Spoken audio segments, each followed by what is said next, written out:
Good morning. Hope you slept well. I sure did. Well, thank you for coming to the second day of White Christian Nationalism, Part 2. Most of you were here last night, but just a reminder, the restrooms are right here. We have more food, more breakfast food out in, we call it the loggia, the window, the room that you first come in. And we'll try to have a 20-minute break or more after Joe's talk that you can go out and get some more breakfast food. Let me see, this morning we will have Joe Bessler speak from 9:30 until 10:40 or so. That'll be about half and half lecture and question and answer. And then we'll break, and then at 11 we'll have a legislative panel, and that'll be Representative Maury Turner, Senator Mary Boren, who is Sam Perry's senator, and George Young had a scheduling mix-up and has another event scheduled at 10:30 in Midtown, but he's still going to try to make it for here. Probably where he's hoping to come in about halfway through the legislative panel. So that's our schedule for today. Well, let's get started. Joe Bessler is the Travis Peak Professor of Theology at Phillips Seminary. He's been there 25 years. How long have you been at Phillips now? 30 years? 30 years. I've had 4 classes from him. He is coming to us today during his sabbatical, if you can believe that. So we're grateful to him for doing that, and he's written new material for us. So we're looking forward to hearing it. He is a native of Cincinnati, grew up as a Roman Catholic. Both he and Sam Perry are graduates of the University of Chicago. Joe finished a little bit before Sam did. So he's speaking to us today on how and why religion kills for the best of reasons, curbing white Christian nationalism. Please welcome Dr. Joe Bessler.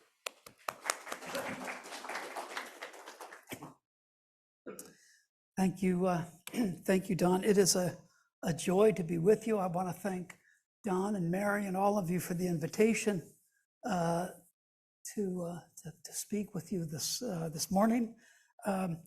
And it was something in terms of, as Don and I were talking, in terms of what might be a good topic, how to connect with this issue of white Christian nationalism. And so it occurred to me that how and why religion kills is important. And as I discerned the issue, it's like, yes, it's for the best of reasons. And so we're going to explore that. But this morning, I also made some notes because I'm also grateful to Sam in the terms of the work that he did. So I've got we're going to be doing some workshop-y kind of things. I mean, we won't be in small groups or anything, but let me just draw a distinction between Sam as a sociologist and me as a theologian. So where Sam is interested, and we heard this repeatedly in his talks, in gathering evidence for study, for analysis, listening for what that data tells us. In theology, we're relatively more attentive to discourse, which is to say how meaning gets made in language. And whether it's a more conservative or a more liberal theological proposal, that proposal language is important to me, and that will become clear. So in my work, I've become fascinated over the last, 10, 15 years, maybe forever, I don't know, by the similarity between politicians and theologians in terms of crafting their proposals for leadership. And you think, really? Yes. both the political and the theological, have what I would call a sacred obligation. What do you mean by that? Politics? Oh my God. But here's why. Because both have as their fundamental duty, now whether they live up to it, right?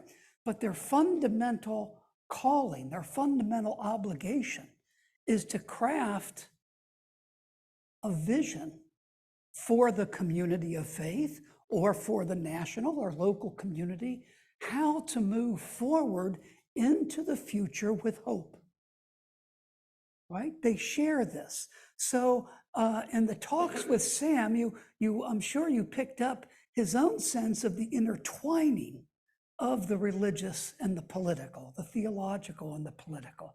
As he would comment on this in terms of, gee, as it turns out with white Christian nationalism, it's not just white evangelicals, it's white evangelicals, white conservative Catholics, right?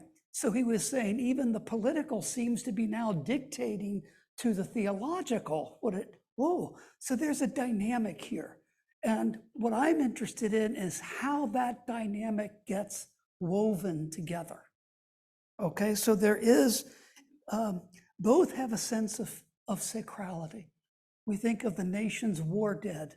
We think of the way in which in many congregations they want the flag and the crucifix, all that. So they have this community for offering proposals. Will people necessarily take them? Maybe not. But in those proposals, they're crafting a sense of a vision that inevitably means who's in, who's out. There's inevitably a sense of border of our community and other communities. How do we engage them? As competition, as enemy, as love? How do we do this? How do we engage those kinds of differences? How best to understand what God asks of us in a religious sense, or perhaps in a political sense, what the best of America calls us to, what it means to be a person who is genuinely living in the spirit of what a democracy should be. So what I have noted, very practically, is that acceptance speeches by candidates at their political conventions, in other words, when they've got the biggest audience they'll have of the whole campaign, those speeches, right, have a set of moves to them that's designed to help offer a proposal, right? A set of moves. What do I mean by that? I mean, there's kind of these basic topics that are woven together. One would be, so the first basic topic that a political speech tends to, not always, but tends to offer is one, identifying the goodness of America, right? In some way. There's a fundamental goodness there. The second topic is even despite that fundamental goodness, we're facing key problems that threaten that goodness, that could lead America down the wrong path. And so there's an identification.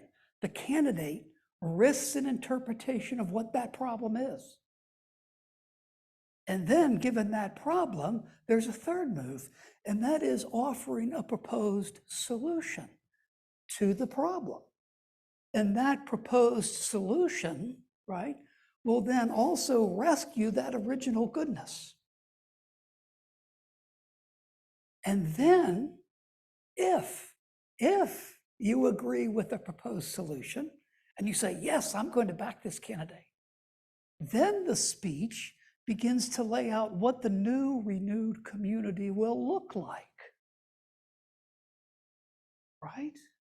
What's it? What are the tasks? What are the marks of this community? And then the fifth topic is, how does this proposal and this community open up a new future? Those 5 topics. And son of a gun, these acceptance speeches basically walk through these topics. So there is a structure to offering a proposal. Please keep that in mind. And quite frankly, so then let me tell you what a theologian does. Because in theology, somewhat like in sociology, it's got its own names for things. Similarly, in theology, we talk about those 5 topics that are interconnected as we offer a proposal. One is interpreting what it means to be created in the image of God. What's the basic affirmation of people, right? A basic kind of affirmation that kind of illuminates what it means for that old topic of human beings created in the image of God. What does that mean now? And then there's a problem. And the problem threatens that initial goodness, and we call that topic sin, right? It may or may not be original sin. It might be a kind of systemic sin, but there's a problem, right?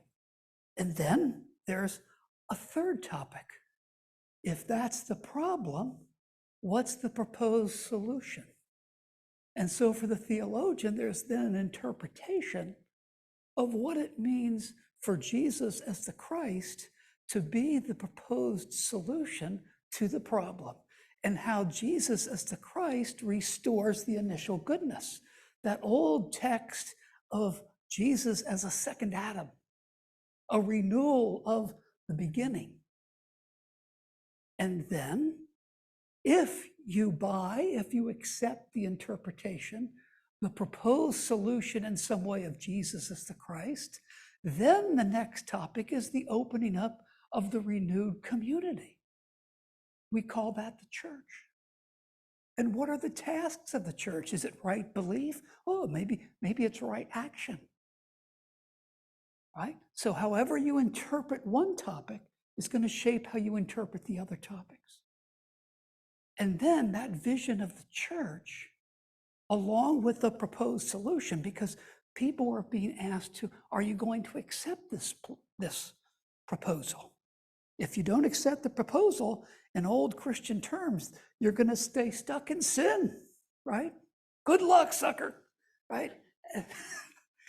But if you accept the proposal, then there's going to be this kind of renewal, and we enter into the future with greater hope.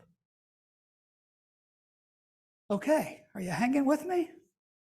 So in other words, we Christians can forget. We can think, well, the image of God, that's our territory. Or that topic of sin, that's our territory. We can forget that these topics are themselves woven together to create a proposal. And the whole point of the interconnection of those topics is to risk proposals. They might be more conservative, they might be more liberal, they might be moderate, they might be radical. So keep your eye on that. We're going to be coming back to it. But part of why I want to say thank you to Sam is that last night, he wasn't just giving us more data, right? More sociological analysis. He was actually making a proposal. And I knew that because as I listened to him, it's like, son of a gun, he's working through those 5 topics. So the first he talked about, and I'll just make this very quick, but he talked about an initial sense that we're groupish, that we need others, right? And that a good bit of our sense of identity, of our sense of goodness, comes from our sense of the goodness of the group. But then there's a problem. What's the problem? Polarization.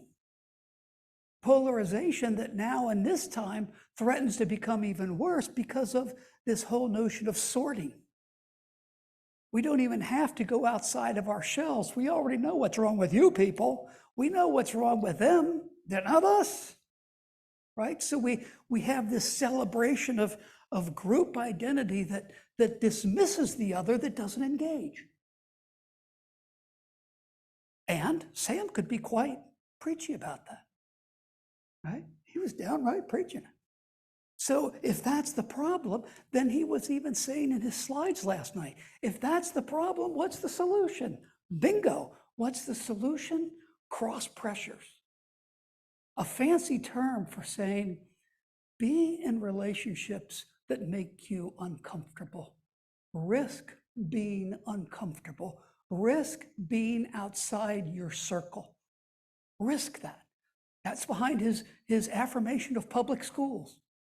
That's where you encounter difference, for God's sake. And you can kind of hear the biblical text. If you love those who love you, what good is there in that? Even the pagans do as much. Jesus gets in a little dig at the pagans, I don't know. But there's a sense of what's called for. And what he's calling for, good Baptist Sunday school teacher, is that we engage a broader community. And if we do that, then what will happen, he says, is I want us to ask ourselves, how can we put ourselves in greater kind of communication and risk with others, right? And then how can we do this as a society? Wow, I mean, he's walking through, that's his Christological solution. And you can kind of see it. And then on the basis of that, that's why I asked my question about vision. Is this opening up to Martin Luther King? Is this to his speech on Washington? I have a dream. And he said, well, actually, it's closer to Madison, right? He's got a sense of a hope for a future where we can engage in disagreement, but still also embrace one another as fellow beings, as not as polarized, but as a group that can listen. And by the way, love. So as we go through this presentation, we've got some work to do. But what I wanted to try to do at the beginning is attune your ears to these proposals. Because frankly, we're getting all sorts of things in our world proposing to us. And my specific focus here is on, how does religion do it? How does it justify violence? How does that work? Here we go. How and why religion kills. And I've got a combination. I apologize for both notes that I've written here and then things that are on the screen. I'll be trying to read some of those things so that you can hear it orally and not just struggle to see it on the screen. But let's see, here we go. Oh, that's right, here's this. Oh, so this comes from Sam and Andrew. White Christian nationalism, they write, baptizes authoritarian rule. It justifies the preservation of order with righteous violence. I've highlighted those terms because I want us to, we'll be playing off those. Whether that be carried out by police against deserving minority criminals, by border agents against presumptively dangerous minority immigrants, or by citizen good guys with guns, against rampaging bad guys with guns. And speaking of violence, they continue, it glorifies the patriarchal heterosexual family as not only God's biblical standard, but the cornerstone of thriving civilizations. So this is very interesting. In this last passage, he wants us to make sure that this white Christian nationalism is speaking not only biblically, allegedly, but then also in terms of a more secular culture. So it's trying to combine these things, and we're going to see how that happens. So when I appreciate this, but when I read it, when I came across it, and I said, this is a great passage that captures what they think white Christian nationalism is. What interests me is how do they get there in language? How do they construct that order? What does it mean for righteous violence? How does that get constructed in language, right? How does this glorification of patriarchal heterosexual family. How does that happen? And so that's what I've been kind of working on, and it's been quite fascinating. So there's basically two parts. We're going to work this. We got a lot of work to do, but part one is called "Be Afraid, Be Very Afraid." We're going to see that. The flip side of also being very afraid is being angry, as well. So this is going to deal with boundaries, with hierarchies, with sense of natural order, and then also a kind of common sense. Okay? Watch the moving ball as we bounce around here. So this summer, we're sitting watching some TV in the evening, and we notice the cat, Picasso, is rather animated. And he's nosing around corners, and he seems to be up to something. And son of a gun, if a mouse doesn't run out and poof, Picasso bolts, and we're both, oh, what's going on? It's a mouse. It's a mouse. What do you mean? And then there's the dread. There's never just one mouse. And so, I mean, sure enough, I mean, Picasso got to kind of work out. A couple days later, I'm looking outside of our screened-in porch, looking at the bird feeders, and they're on the ground, kind of some, food that the birds spit out, and there is a rat. I take a picture of the rat. I want to make sure, and it's like, oh my God. Maybe I shouldn't tell you this. You might wonder if I'm a hoarder or something, or what are those animals doing around Joe's place? That's not healthy. No. In fact, you get animated. When I saw the rat, and what? Get an exterminator. Right? Huh. That's fascinating reaction. And there's a sense of fear, a kind of, oh, wait a minute. Something's not quite right.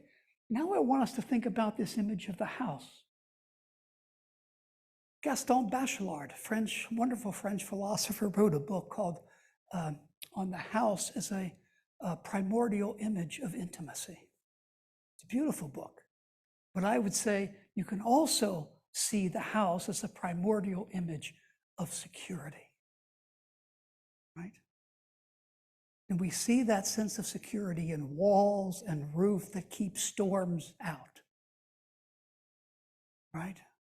We see a system, a perimeter of our house that keeps out. It's supposed to keep out mice and vermin and that, right? And there's a sense of, lock your doors, sense of security in the house. Making sure that a place is safe, that it's clean. Oh my goodness. Once you begin testing out this language of house as a metaphor for security, you also get a sense of what it means to be inside and the safety of that versus outside. Think of homeless people. Oh my God. To be without a house. Put another way, who gets to own a house? Who gets to have one? How big is it? Right? And do we need to worry even about a bigger enclosure like our neighborhood? Do we have to make sure that those people don't get in our neighborhood? A little redlining perhaps to kind of make sure that our place is safe, not polluted by them. Boundaries. And in the sense of boundaries, let's go back to this mouse a little bit. Notice there's a problem. Our cat, that's an animal, but our cat is a pet, right? So within this animal hierarchy, you can have beloved pets. Then you might like these beautiful birds. And those beautiful birds, we don't want them in the house, but we want them close. We want to see them. And then there's animals you might visit at the zoo. And where are they? They're behind nice, safe enclosures, so you can watch in safety. And then in the wild, yes, the animals are out there, Very good, but they're not getting close to us. There's a whole, can you hear, even in this little example, can you hear the language of hierarchy, right? Human beings, then animals, then even within those animals, there's a pecking order. And within that hierarchy, there are boundaries. I'll talk more about this, okay? So the house, an important metaphor. Okay. Now, another example. We've got three examples to kind of get us started in thinking about these boundaries. The opening words that I use in my constructive theology class. My parents didn't want me hanging out with the likes of you. Good Catholic family, good Catholic parents. Who did they want me hanging out with? Good Catholics. What were they trying to do? Here it is, for the best of reasons. They wanted to protect me within the truth of the Catholic faith. Notice this isn't just groupish. If I were pressing Sam on this, I'd say, it's not just groupish. There's also a rationale for why we're better, right? We possess the truth. And one day we're walking along and there's a Methodist church. I said, Mom, that looks like a beautiful church. Why don't we stop in? And she said, oh no, honey, we can't stop in there. I said, why not? She said, that would be a mortal sin. I said, a mortal sin?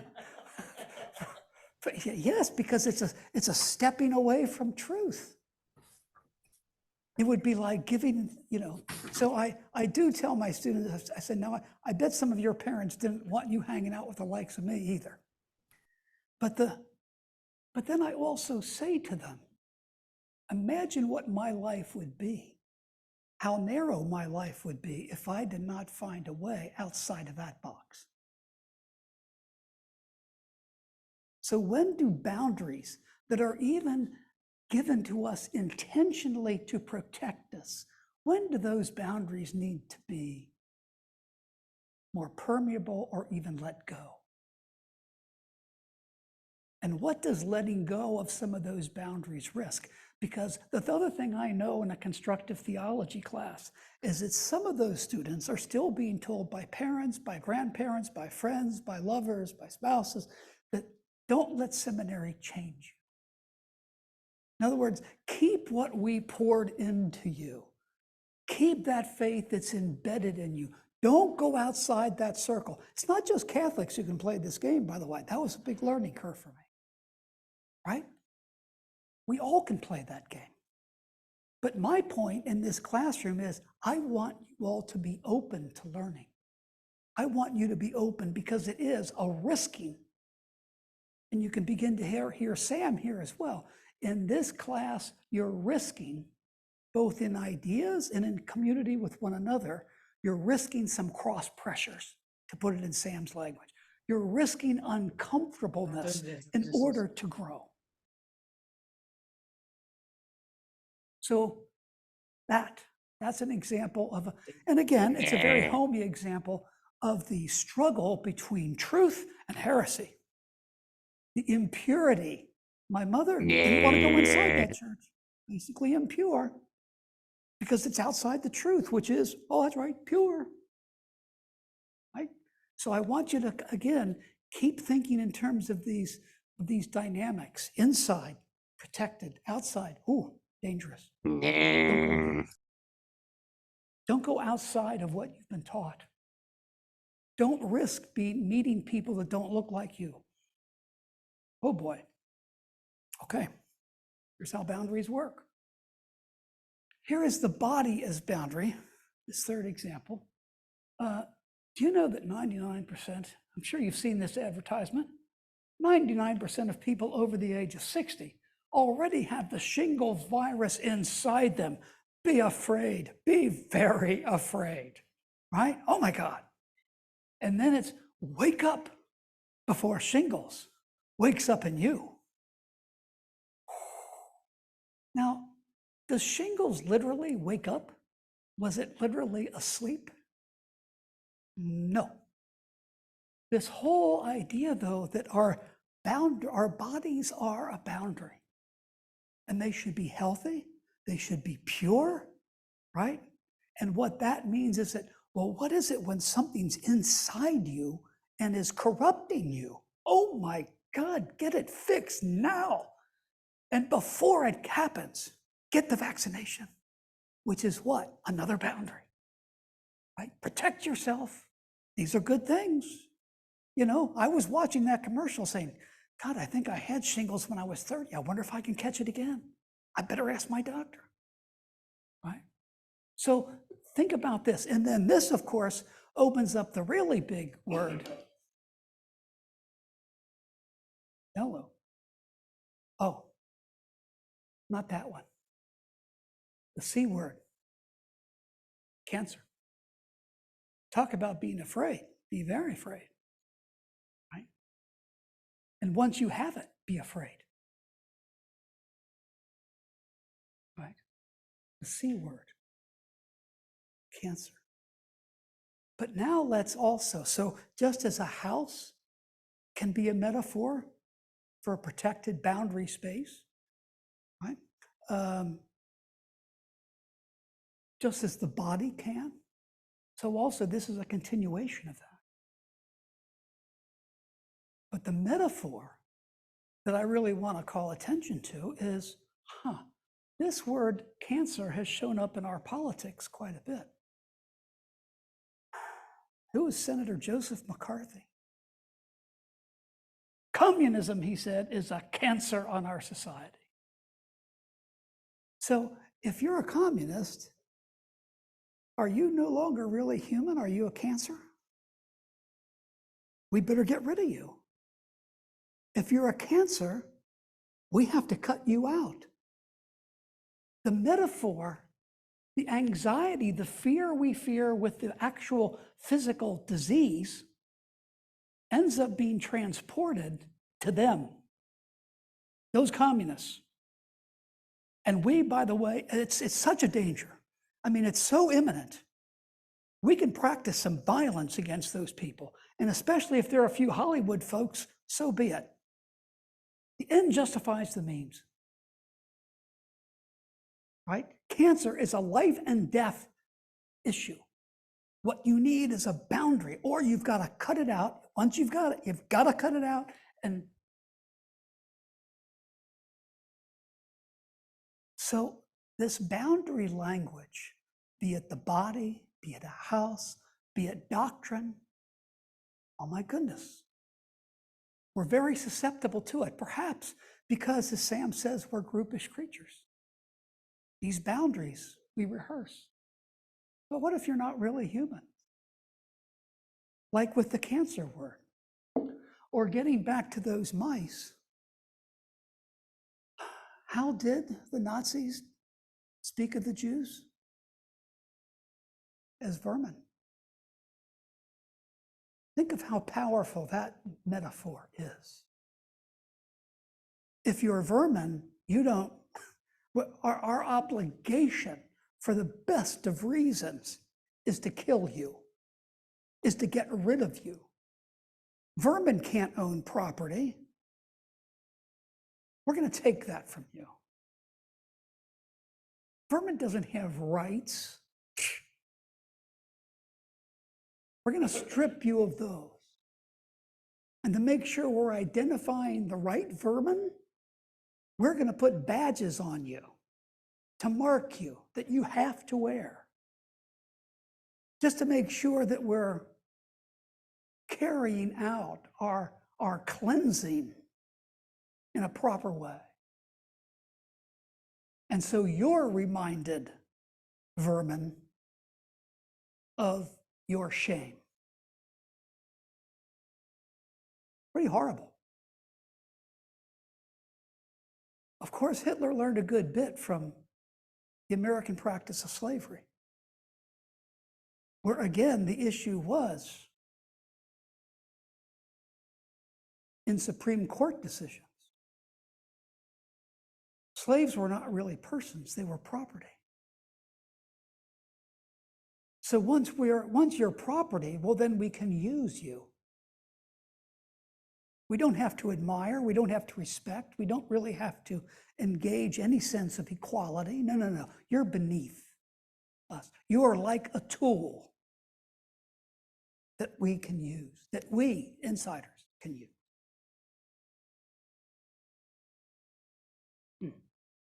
Okay. So this whole issue of boundaries, that the language can be deployed against others as a way of, again, ensuring that we, insiders, remain number one, that we remain at the top of a kind of hierarchy, and that we therefore are in control of it. So let's keep going. Okay. Ah, yes, a good ladder image. Ladder.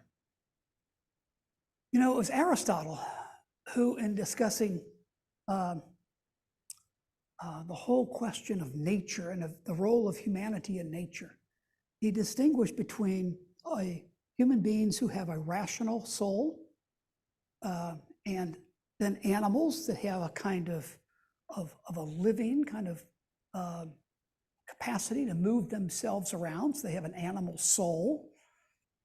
And then there's also a vegetative soul in terms of vegetation. And then you've just got rocks and you've got, so there's no real appreciation of microorganisms here, but there's this basic hierarchy that St. Augustine picks up on when he's discussing what it means to be created. Oh, that's right, in the image of God. And he'll say, we're created in the image of God. Human beings are because we possess a rational soul, right? As opposed to animals, as opposed to vegetation, which means we can make choices. And Augustine said, that's the problem. We make the wrong choices. That's going to be the aspect of capacity for reason that we screw up and become sin. Okay. But there's this latter image. So what I want us to think of is that boundaries turn into hierarchies.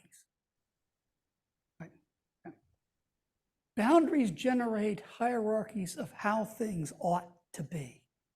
So each rung of the ladder becomes a boundary of protected space.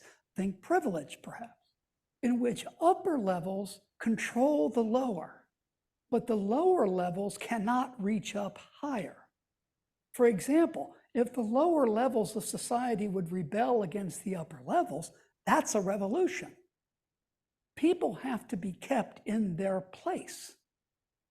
And how does that play out in our kind of social structure over history? Well, women vis-a-vis men, Blacks, Native Americans, immigrants vis-a-vis whites.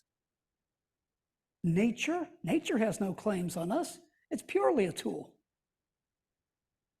Right? So when you think about climate change, okay, you with me here in terms of this latter image? Okay.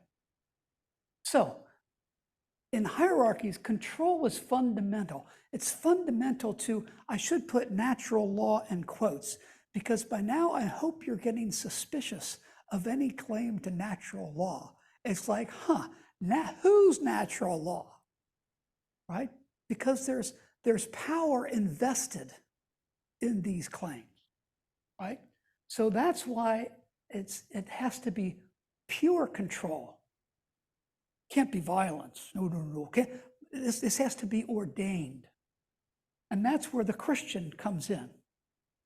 Christian faith baptizes this kind of view of a natural order. It's going to turn it into God's created order. This is how God intended the world to be. Oh, baby. And, by the way, isn't it common sense that America is a Christian nation? So once this hierarchy gets rehearsed for 100 years, 200 plus years, right, it's common sense. Separate but equal, that was going to work, wasn't it? You know, separate, let's keep these things separate. Equal, sure, we can do that. No. All right? Okay. So the Christian God protects America. This is, now you get into white Christian nationalism. The arrangement here in this logic is that, of course, God is going to be at the top of the hierarchy. Who gets to interpret this God? Well, our God. We do. America should protect, therefore, the primacy of the Christian God. We shouldn't be go chasing after Jews. There's some real anti-Semitism for you. Certainly not the Muslims. No. It's the Christian God who protects us, and we should therefore protect. Do you remember these comments made after 9/11? Let's see if I can click on that. Just, oh, let's see. Do I have to connect to the internet? Oh, bloody.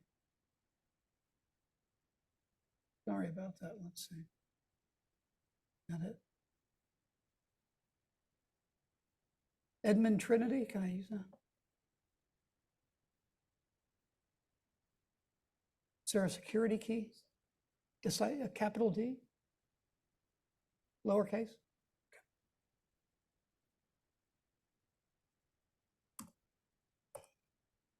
Okay. So here I want you in this language to get a, oh crap.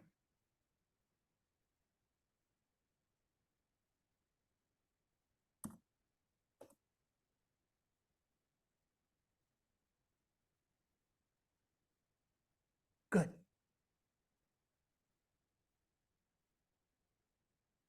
All righty. And let's hear this.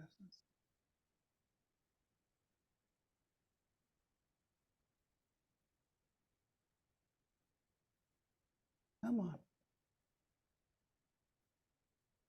First time, and by far, the worst results. And I fear, as Donald Rumsfeld, the Secretary of Defense, said yesterday, that this is only the beginning. And with biological warfare available to these monsters, the Husseins, the Bin Ladens, the Arafats, what we saw on Tuesday, as terrible as it is, could be minuscule if in fact God continues to lift the curtain and allow the enemies of America to give us probably what we deserve. Well, Jerry, that's my feeling. I think we've just seen the antechamber to terror. We haven't even begun to see what they can do to the major population. The ACLU's got to take a lot of blame for this. Oh, yeah. And I know I'll hear from them for this, but throwing God, or successfully with the help of the federal court system, throwing God out of the public square, out of the schools. The abortionists have got to bear some burden for this, because God will not be mocked. And when we destroy 40 million little innocent babies, we make God mad. I really believe that the pagans and the abortionists and the feminists and the gays and the lesbians who are actively trying to make that an alternative lifestyle, the ACLU, People for the American Way, all of them who tried to secularize America, I point the finger in their face and say, you helped this happen. Well, I totally concur. Totally concur. Wow. Okay. So let's look at this again.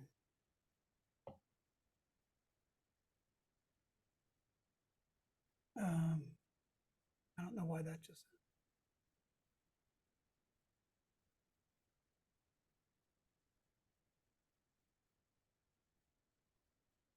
For a little savings, Specialist Miller buys in bulk. So For notice, a lot of savings, she bundles her home and auto insurance with USAA. is it still? Putting more money back in her pocket? That's what we're made for. Call for a quote. How do I stop that?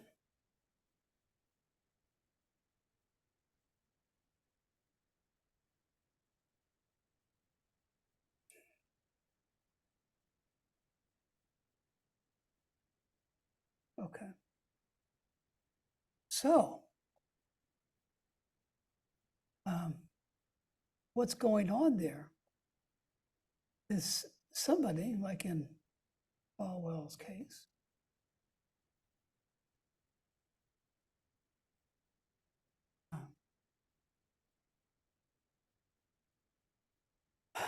in Falwell's case, and there they were. There is a proper order. And sin involves what? Sin involves then inverting the proper order, right? That's what rebellion against God means. And they're practically using that language. ACLU, gays, feminists, they're rebelling against God's order. They've got some blame for this. I want you to see how this operates. That claim can be made because there is a proper order. And then women should marry, not this gay thing, not this transgender thing. Here's the proper order ordained by God. And the separation of the races, the ACLU, oh my goodness, they're to blame for this. The reason they can even make those claims, and they got shouted down for it, but that they even made those claims suggests that they are true believers of a Christian nationalism.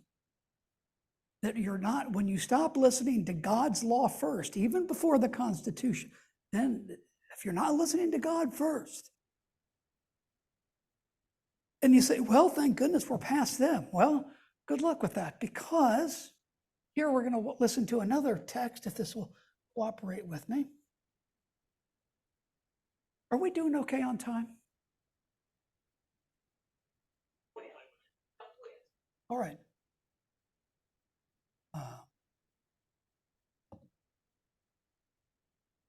This is going to take a couple of minutes, but I want us to hear this speech.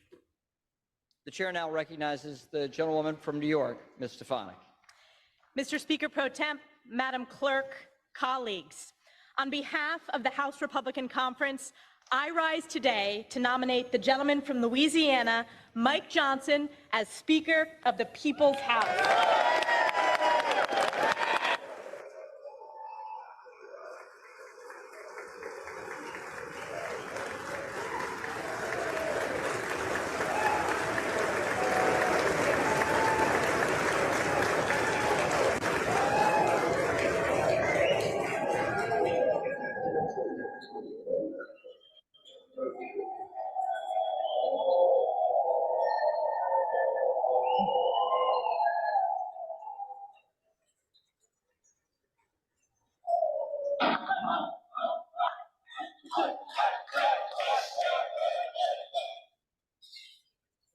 We convene this esteemed body today at a time of great crisis across America. Crisis. A time of unprecedented challenges in this hallowed chamber, and a time when our most precious ally, Israel's very existence, is under attack from forces of evil.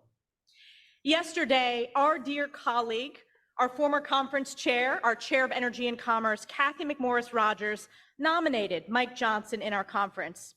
And she put it best, and I want to quote her today. She said, quote, "Trust has been broken and we have come to a standstill.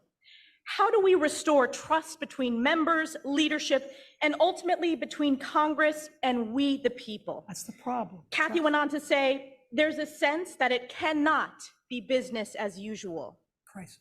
She went on to note, above the Speaker's chair in the House chamber is our nation's motto, "In God we trust."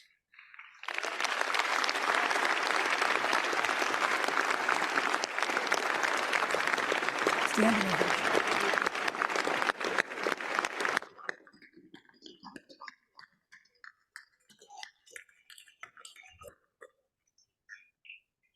Ms. McMorris Rodgers went on to say, "The times in which we are living demand boldness, unity, and transformational leadership that begins with trust in God and each other. Trust is when the magic happens." In the story of King David, we are reminded that man looks at the outward appearance, but the Lord looks at the heart, end quote. Today is the day that House Republicans will humbly look in our hearts and elect Mike Johnson as Speaker of the People's House. See the reliance upon God here in this.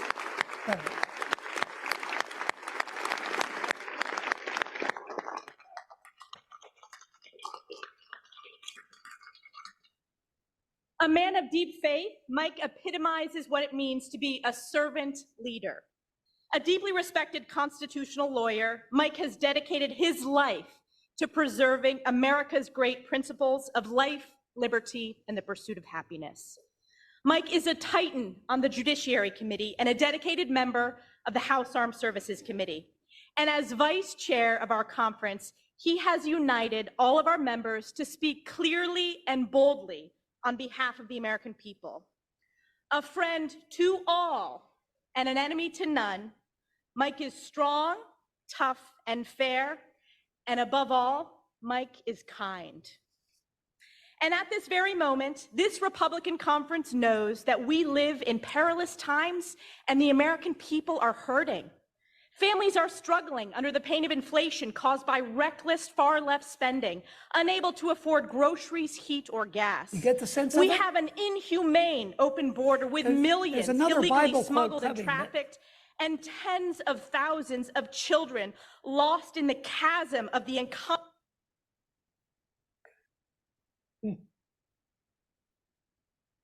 Wow. So do you hear all that? You hear the crisis? You hear all the things that are generating this crisis? And oh my goodness, where shall we turn for a leader? Mike Johnson. He's tough, he's fair, he's above all kind. He's pure in this sense. And he's a servant leader. He's humble. He's got all the right virtues. Okay? This is going to be, and then, so let's just come back to here. And then in his opening speech, it's hard to read. Please just bear with me here. Among his remarks, he says, I want to tell all my colleagues here what I told the Republicans in that room last night. I don't believe there are any coincidences in a matter like this. I believe the scripture, the Bible, is very clear that God is the one that raises up those in authority. He raised up each of you, all of us, and I believe that God has allowed and ordained each and every one of us to be here at this specific moment. This is my belief. I believe that each one of us has a huge responsibility today to use the gifts God has given us to serve the extraordinary people of this great nation, and they deserve it. Now, at one level, you could say, okay, these are fine Christian remarks. On the other hand, there's invocation of a logic here that really goes against the whole notion of the separation of church and state. That it is a whole impetus that says that God is in control, and therefore that we should then be obedient to God.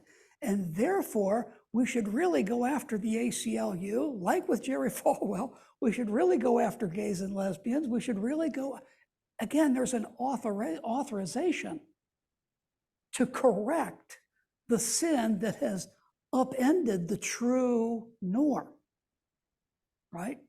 The given law. And then, so let's see here, let's kind of keep going. I hope in these remarks you can hear the hierarchy. You can hear a kind of supernatural order, right? And if that's the case, then I was saying, what about the previous 3 weeks? Was that chaos? Not really.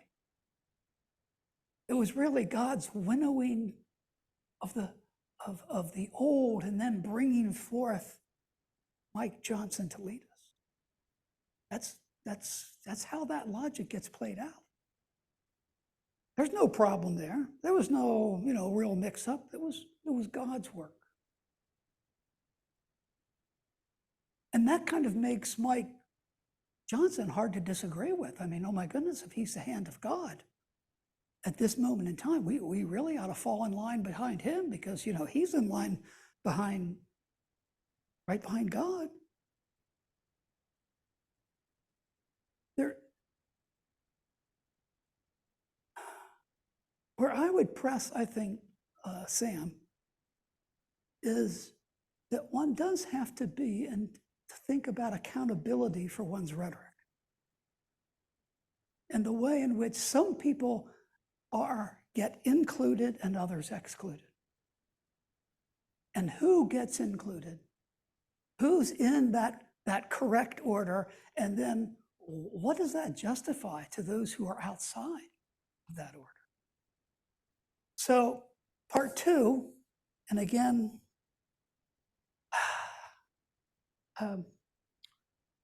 part two is going to be, how do you map this? And here I think I'm pressing beyond our time constraints. No? Okay, are you with me? Are you on it? Okay, this is, okay. Because I do want to tend to your questions, but how does that sense of a right order play into to theology and politics? Okay.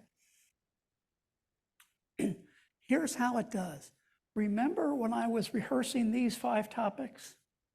Creation in the image of God. There's kind of a ladder that Aristotle puts up. Image of God, human beings, a rational soul, men, then kind of women, frankly, then animals, then vegetation, then dirt, right? There's kind of, but here again are the kind of the names, and the 5th one, but after church, would be this rising back to if all things are coming from God in classical theology, then all things return to God. Eschatology is kind of following that arrow. And how you interpret one topic shapes the way you interpret the other topics. So that's in a theological, and in tradition, God is above. More recently, we tend to even put God below, if at all. And so there's a God but here God is above in the supernatural realm, and then down below, God enters into time with Jesus and all of this. So there's a basic structure. And again, my claim is that this is a rhetorical structure. Our task is to interpret this for our time. Insofar as you're a Christian theologian, but you can also be somewhat radical in that. So, what if, now here's where the switcheroo comes. What if, let's say we put human beings, but then we identify white as really being fully in the image of God, which frankly, that has been a large cultural assumption going back hundreds of years. Then you've got maybe people of color. Then you've got, men certainly are higher in terms of rational soul, the way Aristotle and Augustine and others understood it, over women. And then animals, and then at the bottom, nature that you don't even really have to care about. So let's assume that structure is now taken to be what God's created world is, what God's intention is. It's this ladder, which means what? Which means that sin, as I was just saying, is any inversion of this order. So what that gives folks who are white Christian nationalists is that each of these topics, each of these rungs of the ladder provides a grievance, a political grievance, and a theological grievance. What do you mean? Women, these feminists, are taking men's jobs. What do you mean they're being given the same salary? What do you mean they should be considered the equal? What do you mean that these people of color are now going to overtake white people as a kind of majoritarian people in this country? Well, who are you forgetting? Who are you leaving out? Here's a grievance, right?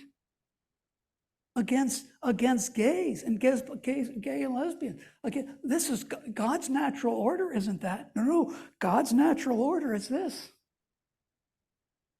Transgendered, oh no, that's a huge evil. And all of those social, quote unquote, social issues, if you ask, Why are they so, why is politics so preoccupied? It's because of this. It's because these set of issues begin to say, we're bigger than policy. We're concerned about who really counts in America, who's being overlooked in America. We want to return to the proper order. And sin equals all of this authentic, original order being overturned by these liberals, these leftists, oh my God. Be afraid, be very afraid, and then be angry, because then the question is, okay, if that's the problem, what's the solution? Okay. What I can, good, let me just, so. Are you getting this? Let's see. Oh, I can't believe, I've got to re-enter here. Okay.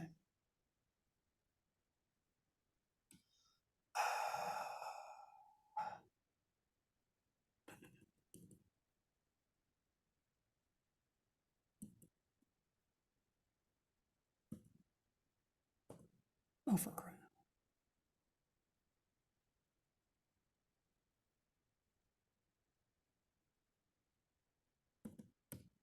loud. Okay. So,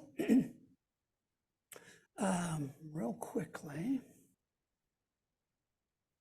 sin equals the loss of order. Boundaries are threatened. Issues like male, female, racial boundaries, gender boundaries. Okay. Oh, cool. Well, thank you. Okay. So let's see if you can guess who this is.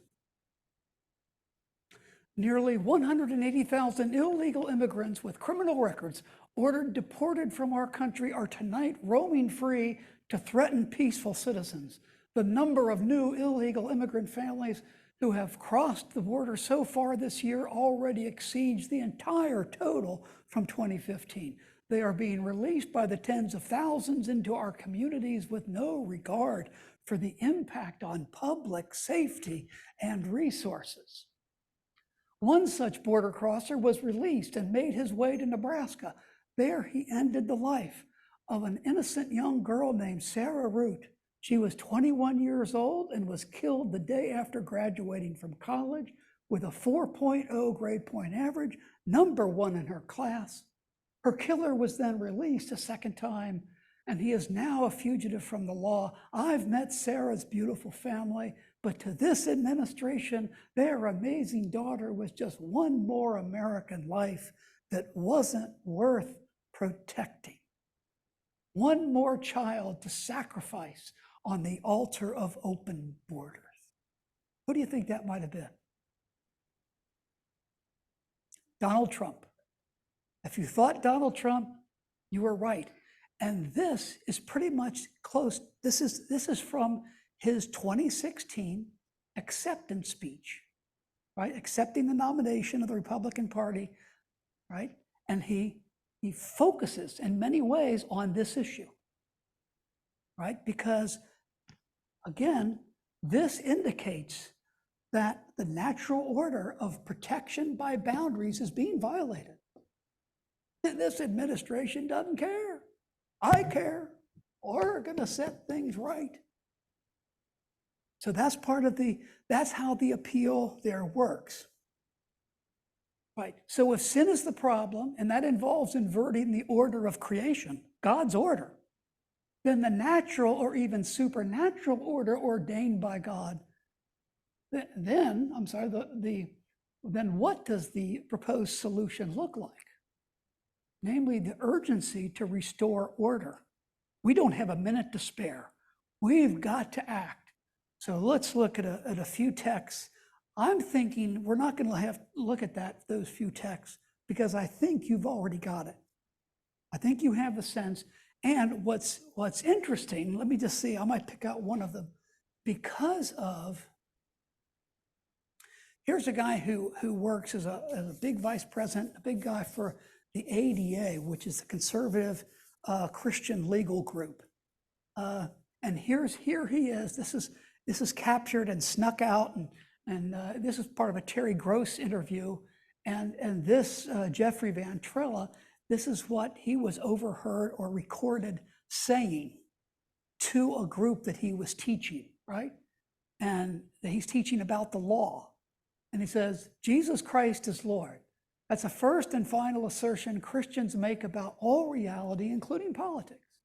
Believers now assert by faith what one day will be manifest to the sight of all. Think of the power here. Think of the visioning of perfection. Every earthly sovereignty is subordinate to the sovereignty of Jesus Christ. And therefore, we must cultivate a faithful presence in the courts, in the judiciary, and in the academy, right? In other words, as another guy put it once, something like to ask Christianity to stay out of certain territory is to ask God not to be God.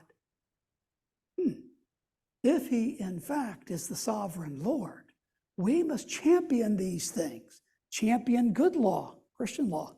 Champion real law, law that promotes human flourishing for all, or shall we say, flourishing that conforms to our Christian understanding. Who's it privileging here? Clearly, this should be a Christian nation. And he's muddying the waters here between Christianity and teaching lawyers how to practice. So this is again indicative of a kind of, here's the true order. And if you're a white Christian nationalist, you're trying to structure that order to preserve white Christian privilege, understood in a very conservative sense. So, if in terms, this is the first move, affirmation of creation, here's the sin that's threatening that true order, here's what does the solution mean? It means you're restoring order, the image of the second Adam, restoring that goodness. Here's Trump, putting America first. Trump's I am claims, religious violence, America will be safe again. These things are going to be, okay. Right. More Trump. Then I think my message is that things have to change, and they have to change right now. Every day I wake up determined to deliver a better life for the people all across this nation that have been neglected, ignored, and abandoned. And who does he mean by this? He means those Christians who have been left behind, those white Christians who have been left behind by this upturning and changing of the appropriate moral ladder. I have visited the laid-off factory workers, communities crushed by our horrible and unfair trade deals. These are the forgotten men and women of our country, and they are forgotten, but they are not going to be forgotten for long. These are the people who work hard but have not a voice. I am your voice. Famous passage from Don, the same speech, right? He is going to be one who's going to be the savior. This is the Christological position where candidates begin to say, here's how in my person and in my work, I'm going to turn things around. We're going to correct that problem of sin. And what are we going to do? So in his next slide, in terms of embracing the church, he's grateful to the evangelicals. So I think I should bring this to a close to allow at least a few minutes for some questions. Because what I'm trying to convey here is how this logic works. And once you begin to take very seriously that intended order by God, well then, that authorizes righteous violence to correct it. If it takes violence to turn it around, so be it. This is God we're defending. It's God's order of creation. Now, if you want to say, how do you respond to that? Again, there's more on this, I should just send it to you. But I point to other convention speeches that are rather brilliant. I also talk about ACLU. And namely, if you're going to critique that argument, it's rather similar to Sam's. Remember, Sam's proposed solution was for us to engage in relationships of difference, to risk ourselves in places where we don't always already know that we're going to be nice and comfortable. Well, what happens here is if there's a whole ladder of hierarchy, the way the rhetoric of, as it were, the left operates, and this is not necessarily the radical left at all, but is simply to emphasize equality. In other words, you undo the ladder and you emphasize the horizontal. What you emphasize is the equality for all, and therefore the embrace of difference, not the suspicion of it, right? And that has been, I would argue, a fairly consistently strong approach. You can go back to Jesse Jackson's speech in 1984. He was not the candidate, but he gave a rather famous speech on the Rainbow Coalition. Again, a rainbow coalition is an embrace of all these different colors. It's more horizontal. You have Bill Clinton's 1992 address, which is really, he said, you know, these people are so divisive. All they talk about is them the homeless, them the poor, them the gays, but there is no them, there is only us, right? And so you find this kind of alternative logic that's not vertical and hierarchical, where each of those rungs provides another grievance against a more liberal or open culture, right? But rather there's an affirmation of difference, which somewhat like Sam's proposal calls us to an active engagement. I think here in closing of Henry Nouwen, wrote a little book called With Open Hands. And he contrasts, he says, there is a house of fear, going back to the house image, there's the house of fear and the house of love. In the house of fear, he has this kind of an accent. In the house of fear, he says, our hands are tight. They're closed in on themselves. And guess what? They make a fist. So there's both fear and anger in that image. He said, in the house of love, and he likes to quote the Buddha, we live with open hands, right? Open to difference, open to engagement. And of course, ultimately, as a Christian theologian, he's got the cross, the open hands of the cross that will suffer for the sake of others, right? So let me end there and thank you for your time and attention.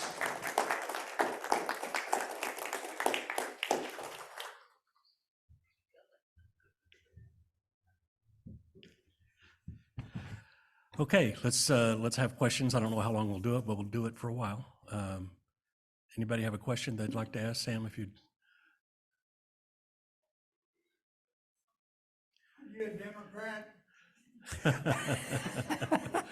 Am Where'd I a that come from? Democrat? There you go. That's to play to Sam's playbook, but generally, yes, that has not always been the case. I do not simply vote straight Democrat. Yeah. Sam? When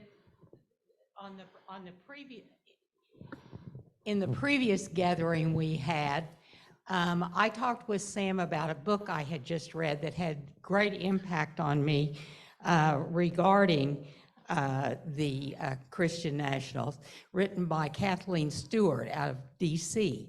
And she pointed out that this wasn't something that had just reared its ugly head, that it had been in formation for over 30 years, started out by really people who were interested in controlling the economy, and that they had, in their small, quiet groups, figured out that the church had a tremendous impact on people, and that if they could convince the ministers to see their side, that the ministers then, when people were getting ready to vote, if they weren't sure who they wanted their candidate to be, they turned to their ministers or their church group. And that they had had a tremendous influence on this group. I was raised in an era when church annual meetings lasted about 30 minutes because everybody was in agreement and just moved forward, and whatever the ministers thought should be on the agenda was it. My Pam, question could we get to your question? I'm sorry. yeah, that's where I am now. My question to you is, we're seeing now breakup of churches over information that they don't agree on, but from the outside looking in, it seems like the ministers seem to hang together. What's really the inside story of what's going on with our churches and their part in helping us to look in all directions? Well, that's a difficult question. I am not a pastor, so I hesitate to say that there's anything secret as any kind of strategy. It seems to me that what many pastors are trying to do is they're trying to negotiate very difficult waters, precisely because there are folks in their denomination, and this is where I think Sam's data is helpful, because it points out that increasingly our politics are telling our theologies what to believe, how to think. And so that our theologies are fairly vapid. It used to be that if you were a Presbyterian, you inherited, but you also studied that identity. Today, not so much. If you don't like the Presbyterian Church, you'll drive down the Parkway and maybe you'll try those Catholics, or maybe you'll try a Baptist church, or maybe so there's folks who are, and it pays it. I would encourage us always to kind of pay attention to our heritage. The disciples have a wonderful heritage to pay attention to. No heritage is perfect, but there is an attempt to listen to identities that aren't simply political is, I think, a helpful move. And I think pastors often feel somewhat caught precisely because they also want to pay the bills. They also want to encourage folks to come, not simply people of the right political persuasion to come, because there should be a deeper sense of an affirmation of the human person than the political. But even here then, we need to begin to ask, what does the gospel ask of us in terms of justice? What does it ask of us in terms of inclusion or exclusion? What does it mean? Who is welcome here? Congregations should wrestle with that in important ways so that we can be honest about our spirituality, about our commitments. Margie? I'm speaking from a personal prejudice, but why is church history not taught anymore, anywhere?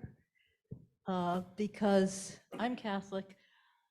I've studied church history and the foibles and everything that is part of that church. Yeah. I am glad to be a survivor to this date, but I really think that if we gain the past is prologue, if we gain a perspective of where we have been, the battles we have fought in the past, why are we not exposing young minds to this? That's a great question. I wish I had a better answer to it. I mean, to some extent, we are, as we were talking about last night, we're informed by a media culture that's very rapid fire. And to the extent that you're asking us, quite legitimately, to pay attention to our traditions, to do some deeper reading, perhaps, to do some conversation groups where we kind of help one another grasp the significance of our traditions, sometimes helpful, sometimes hurtful, but still, where we're grappling with those things. Again, I think those are very important.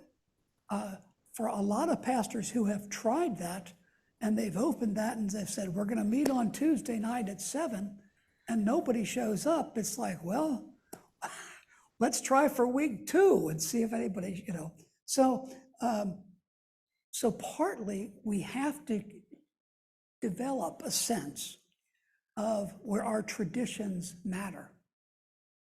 Sometimes and this goes to your question as well, it's not just a 30-year problem. The problem that these issues go to, I'm pointing to the hierarchy, that those issues point to go back 1,000 years, close to 2,000 years. Remember, I kept referring to Aristotle. There is a sense of hierarchy that democracy basically is not at home with.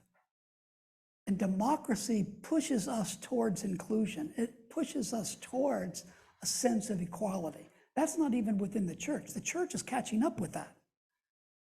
And then there's people in churches and then in society say, whoa, wait a minute, we like that old hierarchy. It was looking after us.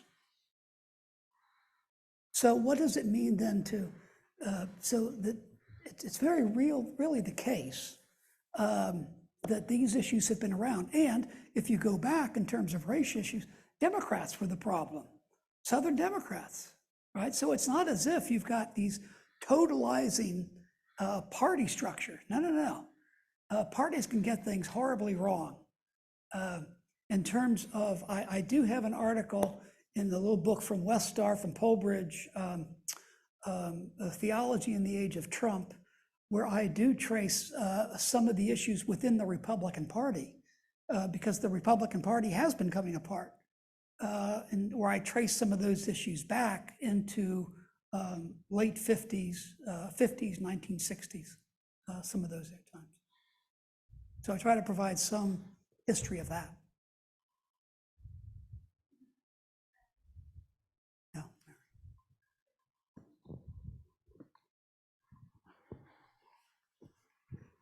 So it seems like the ones who want to keep the order use a lot of God language. Is that because that's what they have to use? They have to, like, the God of order has to be the Old Testament God, what we would call the Old Testament God, and not the real gospel of Jesus Christ, because Jesus upset the order. The last will be first, the first will be last. His gospel is about love and inclusion and equality. So it doesn't seem like they really say much about Jesus anymore. It's all God talk. Am I hearing it correctly from them when I hear them? Well, great question.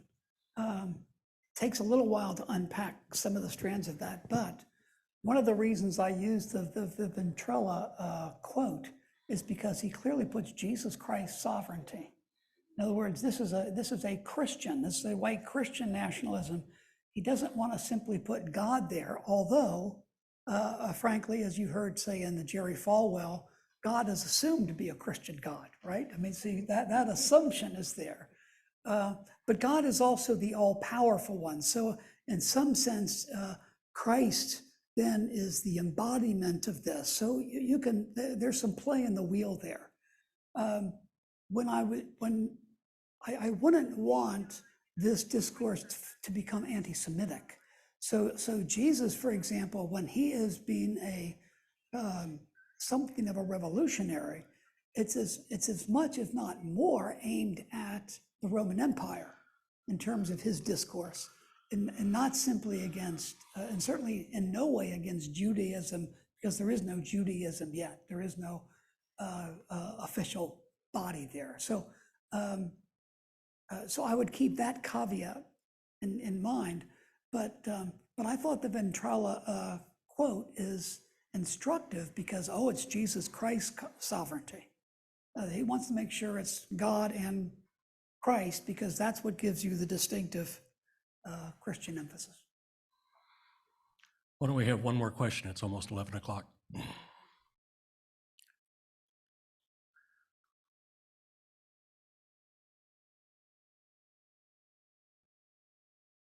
Any other questions? Okay, well, Joe, thank you very much. Thank you. Thank you.